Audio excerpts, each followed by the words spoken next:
বাবা তোমার দরবারে সব পাগলের খেলা, হরেক রকম পাগল দিয়া মিলাইছো মেলা, হরেক রকম পাগল দিয়া মিলাইছো মেলা। বাবা তোমার দরবারে সব পাগলের খেলা, বাবা তোমার দরবারে সব পাগলের খেলা। ইস্যুর পরে ইস্যু আসে,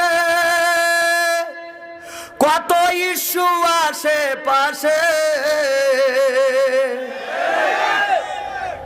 আল জাজিরা নিয়ে কি দেখি হচ্ছে ওটা আমি জানি না, এত খবর পাইও নি, কিন্তু ছাগল চুরি করে একজন ধরা খেয়েছে, জানেন কি না?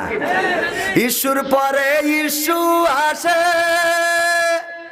কত ইস্যু আসে পাশে। তদন্ত করিতে গিয়ে ফুরাইছে বেলা। 3 সদস্য বিশিষ্ট তদন্ত কমিটি গঠন করা হয়েছে।